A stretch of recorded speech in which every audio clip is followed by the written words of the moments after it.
Bonsoir et bienvenue sur LCP, la chaîne parlementaire, vous le savez, entièrement mobilisée pour vous faire vivre en direct et en intégralité le débat sur la fin de vie et l'accompagnement des malades. Avec moi, celle des 4 colonnes à l'Assemblée, Elsa Mondingava pour tout le décryptage et Dario Borgogno pour les réactions des députés. Bonsoir à vous deux. Alors ce soir, c'est le cœur de la loi qui est discuté en séance. Les députés entament l'article 5 qui consacre l'aide à mourir, sa définition et les modalités d'administration de la substance létale, équilibre fragile entre la volonté des soignants d'un côté et le respect du droit des malades de l'autre. Bonsoir Gilles Legendre. Bonsoir. Merci beaucoup d'avoir accepté notre invitation. Vous êtes un député qui a cheminé sur le sujet, député Renaissance de Paris. Vous n'aviez pas voté la proposition de loi d'Olivier Falorni sur l'aide à mourir il y a plusieurs mois maintenant. 3 ans. Et maintenant, on y est. Au contraire, vous me disiez en coulisses, et je le précise parce que c'est intéressant pour nos téléspectateurs, que vous vous retrouvez à bien des égards sur sa ligne et même un peu au-delà, comme quoi il arrive de changer d'avis. Il n'y a pas évidemment de consigne de vote sur ce texte. Bonsoir Maud Gattel.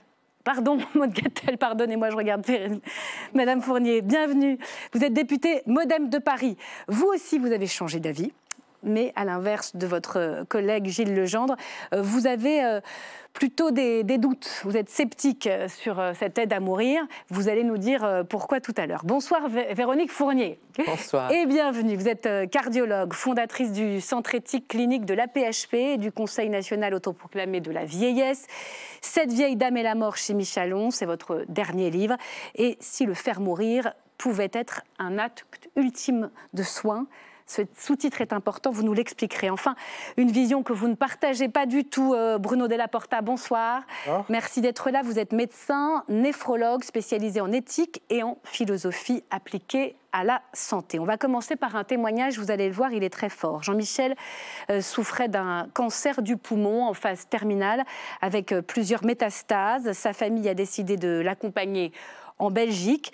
Ce que vous allez voir est assez rare à la télévision. Céline Crespi et Pierre-Yves Deheninck ont su tisser un lien de confiance avec lui. Ils l'ont suivi jusqu'à l'injection mortelle. S'en aller, documentaire LCP, extrait. Tu peux te mettre là et Annick se met là. Ouais. C'est un dernier repas. Un dîner improbable. Voilà, ok, ça marche. Entouré de ses proches, à côté mon petit gamin. Jean-Michel, atteint d'un cancer métastasé, vient en Belgique pour être euthanasié le lendemain. Dans celui-là, t'as ça, à 25. Dans celui-là, t'as ça. On va prendre ça. Je suis peinard, hein, c'est tout. Je suis peinard et puis voilà. Je peux pas dire autrement, ça va. Comme quelqu'un qui va aller se promener dans les étoiles, hein, demain. Hein. Mais bon, c'est ça que j'ai voulu. J'ai voulu. On va pas pleurer là-dessus. Hein. Sérieusement, j'ai aucune appréhension. Faut pas s'inquiéter pour moi. Jean-Michel est sûr de son choix. Ancien médecin, il ne voulait pas subir davantage la dégradation de son corps. Il ne voulait pas souffrir. Le lendemain, à l'hôpital, Jean-Michel est toujours aussi décidé.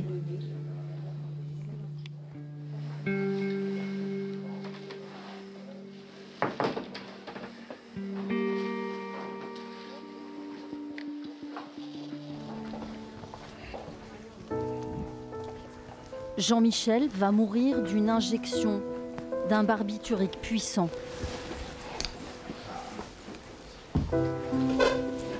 Le professeur Distelmans et toute la famille, je ne sais pas qui est qui, mais voilà. Enchanté. Bonjour. Bonjour. On va y aller, je crois. Quand même terrible qu'il faut venir ici, hein, pour ça. Voilà, c'est le souhait de monsieur depuis quelque temps. Si vous êtes toujours d'accord, on va y aller. Ouais. Tu peux partir tranquille. Ça brûle de bon moment. Okay. Je l'ai pas dit bon. Mais non, j'ai le droit de te le dire. Je t'aime aussi. On s'aime, tout le monde s'aime. Et on est content de s'en aller. Bon voyage, monsieur. En quelques secondes, Jean-Michel s'endort. Et en 2 minutes, il meurt.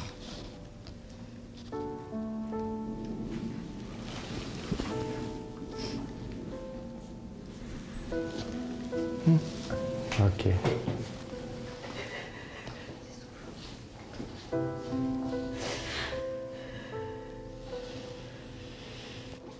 Il est libéré de ses souffrances, c'est vous qui souffrez. C'était son souhait, vous l'avez respecté. Quand vous êtes triste, il faut vous dire ça. Près de 500 Français vont mourir chaque année en Belgique ou en Suisse. Il n'a pas souffert, vous avez vu. Hein. Voilà, documentaire de Céline Crespi intitulé S'en aller, que vous pourrez retrouver dans son intégralité sur les réseaux de la chaîne et sur lcp.fr. Gilles Legendre, quel sentiment vous traverse face à cette histoire-là? Une histoire familiale, une histoire personnelle et des Français nombreux qui partent en Belgique aujourd'hui face à la maladie grave et incurable qu'ils traversent. Bouleversé. Bouleversé. Et en même temps, en tant que parlementaires, nous devons à la fois avoir connaissance de ces réalités, nous laisser atteindre par cette réalité et en même temps prendre l'abstraction, la hauteur suffisante pour embrasser la totalité du problème. Comment vous êtes parvenu à vous forger une conviction sur ce texte? Alors, vous avez dit tout à l'heure que j'étais encore plus libéral qu'Olivier Falorni. Aujourd'hui, c'est inexact. C'est pas tout à fait exact. Sur certains points, vous m'aviez dit. Je n'avais pas voté... Non, c'est pas par rapport à Olivier Falorni. Je n'avais pas voté sa proposition de loi. J'étais même profondément gêné que mon groupe la vote de façon massive, dans des conditions qui, honnêtement, n'étaient pas à la hauteur de l'enjeu. Et donc, j'ai décidé de me mettre au travail. Le travail, les réflexions, les contacts, les rencontres, les discussions. Et aujourd'hui, je suis arrivé à une position qui fait que je suis prêt à voter cette loi. Mais attention, je suis convaincu que c'est une transgression. D'ailleurs, le Conseil d'État était très clair là-dessus. C'est une transgression. Transgression de quoi? De transgression par rapport à une... Éthique? Éthique, philosophique pour certains, religieux pour certains, je n'en suis pas, mais c'est une transgression. Et donc, je dois évidemment justifier cette transgression.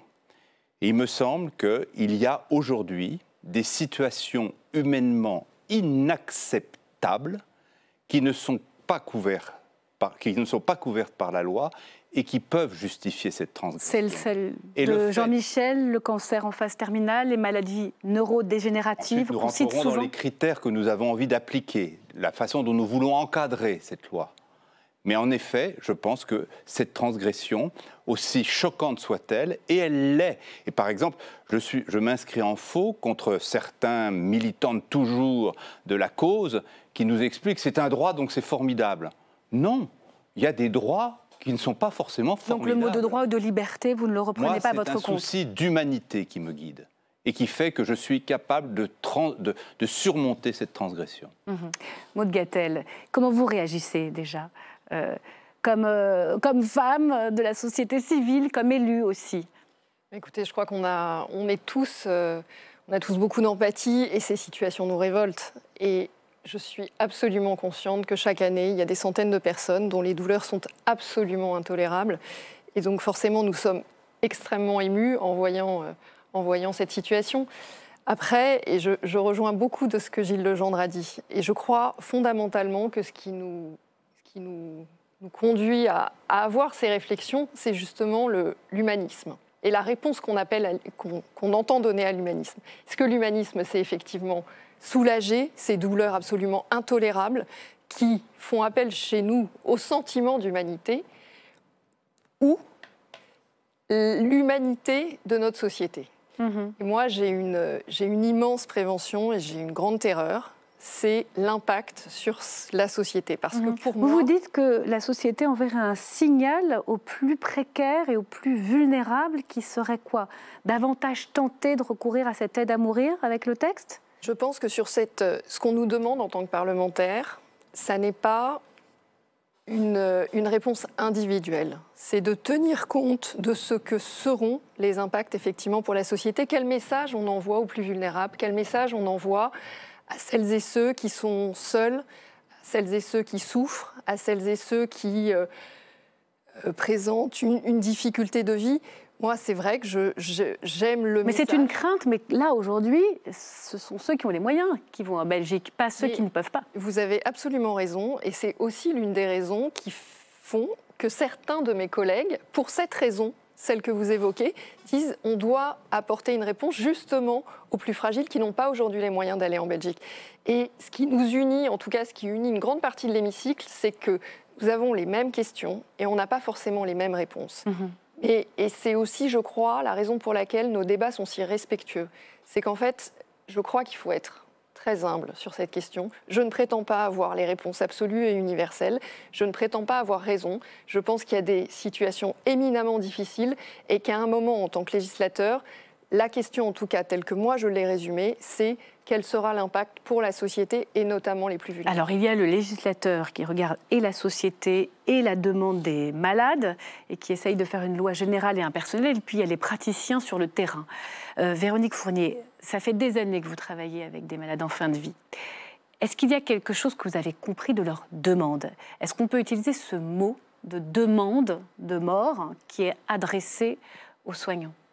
Je crois qu'on peut vraiment utiliser ce mot.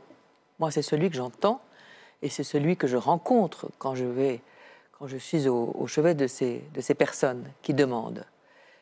Et il me semble que cette demande n'est jamais venue de nulle part. Elle est longuement mûrie par la personne qui la demande, qui la pose, cette demande. Et c'est cela qu'il faut entendre. Et c'est cela qui, moi, m'a fait cheminer aussi, parce qu'en tant que médecin, je n'étais pas formée à accepter, à comprendre ces demandes de mort initialement. Et petit à petit, à force d'aller les écouter véritablement et d'essayer de comprendre leurs souffrances et leurs demandes, eh bien, j'ai fini par me dire, oui, on ne peut pas ne pas les écouter, on ne peut pas ne pas les entendre. Et je pense sincèrement que la mort, c'est quelque chose qui interpelle chacun avec lui-même et que la mort des autres n'appartient pas à la société. S'il y a un moment où on doit respecter l'autonomie des gens, des personnes, des hommes et des femmes, c'est à ce moment-là où eux sont en face du mystère et que eux ont le droit de décider de ce qu'ils souhaitent à ce moment-là. Le droit, j'entends le mot. Le droit de décider, la mort appartient à la personne. Et le mot de soin, et je viens vers vous, Monsieur Della Porta, on entend beaucoup de soignants, il y a eu des tribunes, notamment du monde palliatif, expliquer que serment d'Hippocrate, on est là pour réduire les douleurs et pour essayer de soigner dans la vie, pas dans la mort, pas de donner la mort. Vous parlez d'acte ultime de soin. Pourquoi ? Oui, parce que c'est vraiment cela que j'ai entendu comme demande, une fois de plus. C'est qu'elle m'était adressée à moi ou à mes collègues en tant que soignant. Et l'idée, c'était de dire, accompagnez-moi jusqu'au bout. Vous m'avez rendu service pendant des années, vous m'avez soigné pendant des années, vous m'avez épaulé, accompagné, traité pendant des années, avec tout votre savoir-faire. Et aujourd'hui, voilà, je n'en peux plus. Je pense que ce n'est pas raisonnable de continuer. J'ai vraiment pesé les avantages et les inconvénients et je vous demande ce dernier acte. Et c'est une demande qui est adressée à un soignant, parce que je ne veux pas le faire moi-même et que je veux au contraire continuer d'être accompagnée en solidarité. La plupart des par demandes, la société. c'est celle d'un accompagnement. Et donc la question de savoir qui fait le geste, elle va être centrale. Ce sera à vous d'en décider dans ce débat. Bruno Della Porta, le mot de droit, de liberté, de demande, comment vous les recevez ?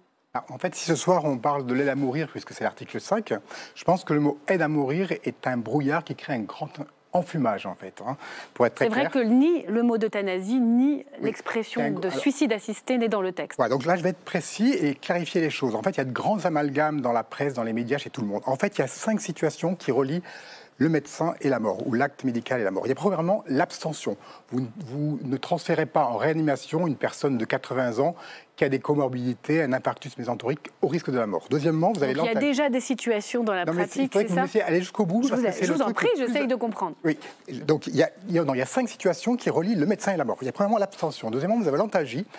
Une personne avec une métastase osseuse très douloureuse, vous pouvez mettre un antalgique puissant au risque de la mort. Troisièmement, vous avez les limitations à l'arrêt de traitement, c'est comme ça qu'on les appelle en médecine. Vous pouvez arrêter un traitement inutile et disproportionné, par exemple la dialyse, qui est ma discipline, au risque de la mort. Quatrièmement, vous avez le suicide assisté. Vous remettez à la personne un poison qu'elle va elle-même absorber. Cinquièmement, vous avez l'euthanasie.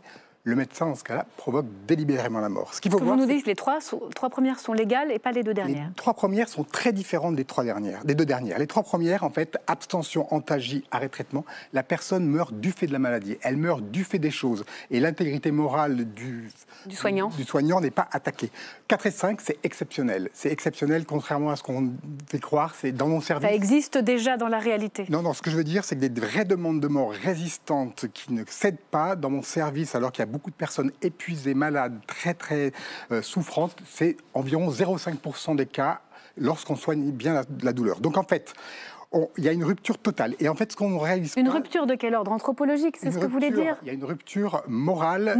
Symbolique. Parce qu'il faut comprendre d'où l'on parle. Vous parlez du point de vue de celui qui du point de vue de la philosophie contemporaine. Le soignant, la société? Non, d'un point de vue de philosophie morale et politique. Le 1, 2, 3, la personne meurt du fait des choses. Le 4, 5, c'est l'humain qui crée quelque chose à l'humain, c'est l'humain qui provoque la mort. Et en fait, l'interdit de tuer, il est exactement... Donc non au suicide assisté pour vous aussi? Euthanasie, j'ai bien compris que non.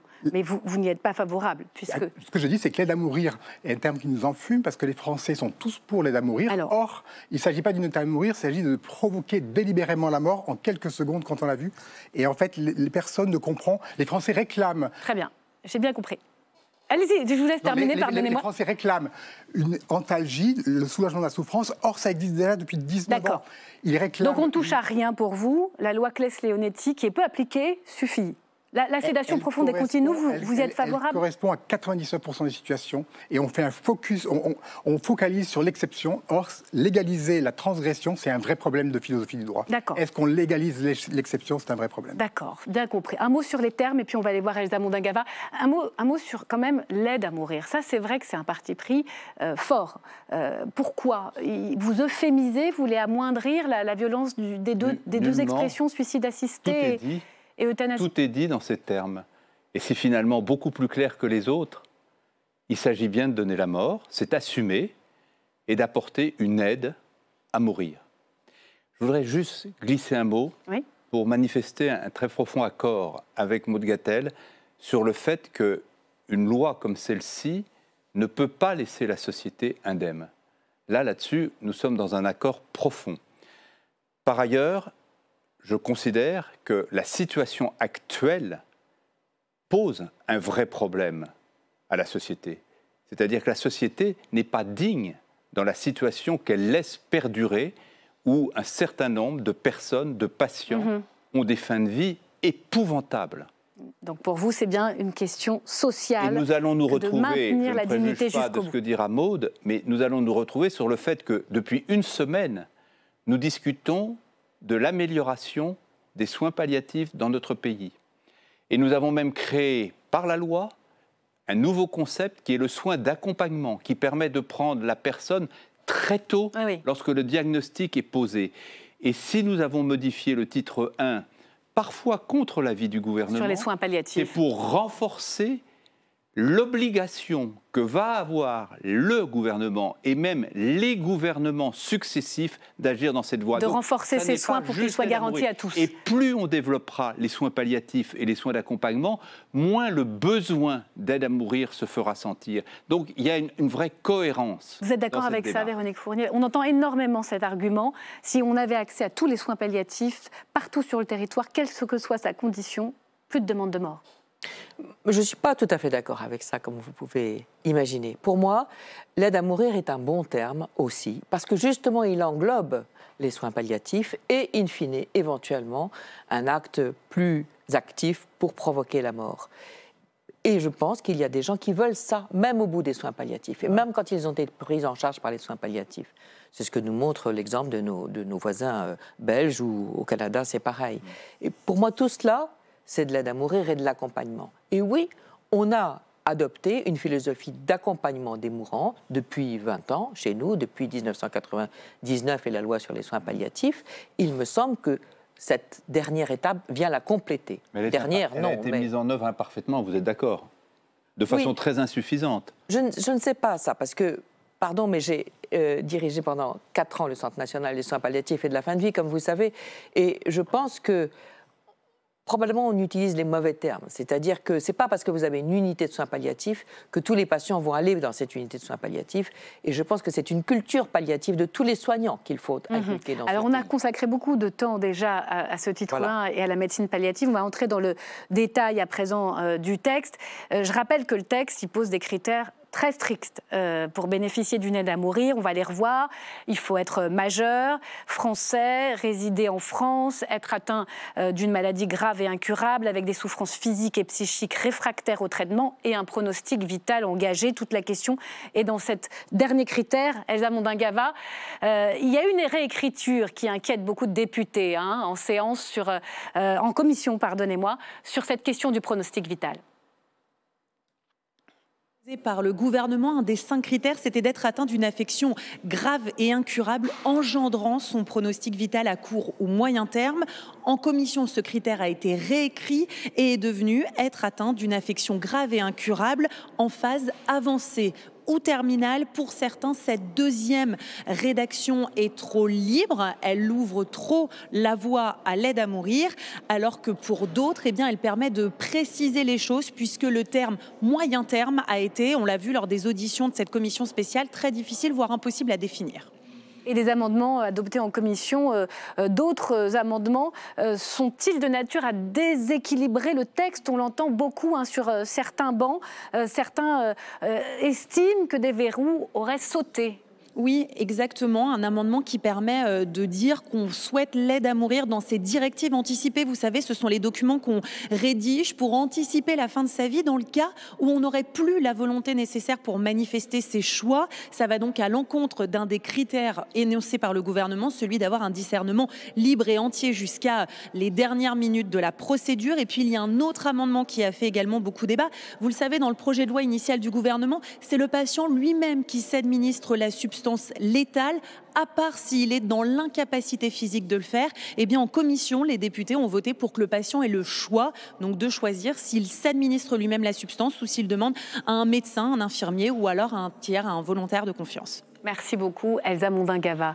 Bruno Della Porta, pour vous, tout ce qui a été réécrit ouvre une forme de loi beaucoup trop permissive, déjà sur la question du terme, pronostic vital engagé avec affection grave en phase terminale ou avancée. Est-ce que pour les praticiens que vous êtes, ça n'est pas plus simple de répondre à ce critère-là? Il y a 2 questions. D'abord, on avait peur qu'en entrouvant la porte, elle finisse grande ouverte. On s'aperçoit qu'en 8 jours, elle a été grande ouverte aussi rapidement que le Canada en 8 ans ou la Belgique en 20 ans. Donc effectivement, il y a de quoi être inquiet. Et ensuite, pronostic engagé à court terme, c'est la loi de 2016. Nous, on sait ce que c'est. Court terme, c'est quelques heures, quelques jours. Moyen terme, on est un peu perdu. C'est 6 mois, 1 an, on est un peu perdu. Ça, vous reconnaissez que les médecins ne savent pas ce que c'est que le moyen terme? Si, on voit très bien. Ne savent pas l'évaluer, pratiquement. On ne sait pas l'évaluer, voilà. C'est beaucoup plus flou. Mais alors là, affection avancée, en phase avancée au terminal, là, c'est carrément l'ouverture totale. Par exemple, je suis en hémodialyse. Imaginons une personne de 25 ans qui arrive en insuffisance rénale terminale. Il se prend un immeuble sur la tête avec l'annonce. Il perd son boulot, il a le blues. Il a en fait devant lui 10, 20, 30 ans de vie avec la greffe ou la dialyse. Là, il répond exactement aux critères. Il peut être euthanasié. Donc, effectivement, c'est une ouverture majeure. C'est-à-dire que la maladie chronique en phase avancée ou terminale rentre dans les cas... La maladie chronique rentrerait dans le critère de phase avancée ou terminale? Une insuffisance rénale avancée, vous rentrez dans les... Gilles Legendre, c'est important ce point-là parce qu'on entend beaucoup que les maladies neurodégénératives ne permettraient pas d'entrer dans la première écriture, c'est-à-dire moyen ou court terme. Notamment là, on nous dit que les maladies chroniques, les dialyses... Par exemple. Vous vous souvenez qu'on a ouvert ce débat en citant souvent le fait que la loi actuelle, la loi Claes-Leonetti, ne permettait pas de traiter la maladie de Charcot. Or, dans sa rédaction initiale, le texte du gouvernement ne permet pas non plus de traiter la maladie de Charcot. Mais je ne vais pas rentrer dans les détails, d'abord parce que je n'en ai pas forcément les compétences. À partir du moment où on ouvre cette aide à mourir, et on n'est pas forcé d'y adhérer, entendons-nous bien là-dessus, et je comprends que ceux qui sont contre ne peuvent pas l'être à moitié contre, et donc voient chaque étape qui permet d'ouvrir ou de préciser comme une agression supplémentaire à leurs propres convictions. Je l'entends, je le respecte. Vous l'avez voté, vous, la réécriture en commission? Voté, oui, mais je comprends parfaitement que ceux qui sont contre le vivent comme une offense supplémentaire. Mais pourquoi vous l'avez voté? Mais parce que je considère, et nous l'avons entendu en audition, Madame a fait partie de ces auditions, que le critère de moyen terme ne fonctionnait aux yeux de personne. D'accord Voilà. avec ça, Madame Fournier? Mais une fois qu'on accepte, même avec réticence, ce qui est mon cas, cette transgression, le même souci d'humanité qui nous invite à accepter cette transgression doit nous guider à faire en sorte que cette loi soit applicable, le moyen terme ne l'était pas, et qu'elle soit juste. Et notamment qu'elle ne crée pas d'inéquitabilité, d'inégalité, entre les pathologies et entre les patients. Je prends l'exemple des directives anticipées. Comprendrait-on qu'une personne, un mois avant de perdre son discernement, aurait le droit à l'aide à mourir, un mois après la perte de son discernement, n'y aurait plus droit? Alors justement, or, actuellement, c'est un autre amendement une disposition de la loi qui suscite énormément d'inquiétude et d'émoi. Je vous redonne la parole, mais justement, Dario Borgogno, il est avec Cécile Rilhac. C'est la députée Renaissance, justement, à l'initiative de cet amendement sur la perte de conscience, les directives anticipées dans ce cas précis, avec maladie grave et incurable, et tous les critères qu'on a rappelés précédemment, pourraient faire primer ces directives anticipées lorsqu'elles sont écrites. Bonsoir Madame Rilhac. Bonsoir. Vous êtes l'une de ces députés favorables à l'inscription de l'aide à mourir dans les directives anticipées, mais est-ce que ça n'ouvrirait pas la porte au cas, par exemple, des malades d'Alzheimer, ou peut-être que c'est ce que vous souhaitez au fond? C'est exactement, en fait, au fond, ce que l'on souhaite, c'est-à-dire que les directives anticipées puissent véritablement avoir leur fonction, c'est-à-dire que les personnes puissent dire, en fonction de leur maladie, eh bien que oui, à un moment, elles ont envie de recourir à l'aide à mourir, quelle que soit leur pathologie, en fait. Mais en soutenant, par exemple, de tels changements comparés au projet de loi initial, vous n'avez pas peur de diviser encore plus la majorité, de faire perdre des voix? C'est pas un changement, de mon point de vue, c'est pas un changement si radical. Ce texte de loi, il est attendu depuis très longtemps, il est attendu par les Français, et les directives anticipées, ça fait partie de ce choix, ça fait partie de ce moment. Donc, pour moi, c'est pas un changement radical. Moi, la seule chose que je veux qu'on puisse dire aux Français, c'est que vous êtes demain atteint d'une maladie grave, d'une maladie qui peut devenir incurable, d'une maladie dont vous allez souffrir, peut-être que vous allez perdre votre autonomie, peut-être que vous allez perdre votre discernement, voire votre conscience, mais que si, à un moment, vous êtes exprimé en disant clairement quand mes souffrances seront trop importantes, je veux une aide à mourir, eh bien, nous, ce qu'on demande, c'est simplement que cette volonté soit respectée. Merci beaucoup, Madame Rilhac. Et merci à vous, Dario Borgogno. Merci, Cécile Rilhac, d'avoir été patiente. Salle des 4 colonnes, Maud Gattel, un tel amendement pourrait carrément empêcher la majorité d'être au rendez-vous sur ce texte. Vous y êtes hostile. J'ai écrit mes directives anticipées. J'ai la maladie, je ne sais pas laquelle prendre, parce que Alzheimer, est-ce qu'elle s'appliquerait ou est-ce que ça n'est pas une maladie suffisamment avec des souffrances réfractaires? Incurable et engageant le pronostic vital. Les mêmes critères s'appliquent. Donc pas Alzheimer. S'appliqueraient. Parce que tout le monde s'inquiète autour de cette maladie. Maud Gattel, que les directives anticipées priment dans le cas où les conditions sont remplies, mais où, au moment du consentement, c'est un des critères, j'ai perdu conscience, je ne suis plus en mesure de consentir. Alors, je comprends absolument Cécile Rilhac et son souhait, effectivement, de rendre opposables les directives anticipées. J'y suis absolument défavorable. Parce que je considère effectivement, et ça fait partie des critères tels que posés, les 5 conditions par le gouvernement, c'est que à toutes les étapes de la procédure, il faut être en capacité de réitérer sa volonté. Mais j'entends totalement le fait que ça peut paraître effectivement paradoxal de faire ces directives anticipées et qu'elles ne soient pas opposables. Mais ça se confronte au fait que si vous devez être en mesure de réitérer votre accord, évidemment... Donc pour vous, les critères dans la loi initiale du gouvernement ne doivent pas être touchés? Mais encore une fois, c'est à une seule et même question, on peut apporter plusieurs réponses et il n'y a pas une bonne réponse et une mauvaise réponse. Je voulais juste revenir sur un sujet qui, pour moi, est extrêmement important. Madame Fournier, vous disiez, c'est le soin ultime. Pour moi, l'aide à mourir, ça ne peut pas être un soin. Ça va à l'encontre de ce pourquoi les médecins se sont engagés. Alors, ça peut être autre chose, mais moi, je suis très attentive au fait que, justement, on n'appelle pas ça un soin. Véronique Fournier. Je suis médecin et j'ai soigné des gens toute ma vie, pendant 40 ans, comme mon confrère de la Porta. Mais je considère que ce n'est pas un soin. Et moi, je considère que voilà, quand un patient me demande quelque chose, je suis là pour le soulager, l'accompagner, éviter qu'il souffre, éventuellement jusqu'à lui accorder le fait d'activer sa mort, si c'est ça qu'il estime à un moment donné ce qu'il importe pour lui.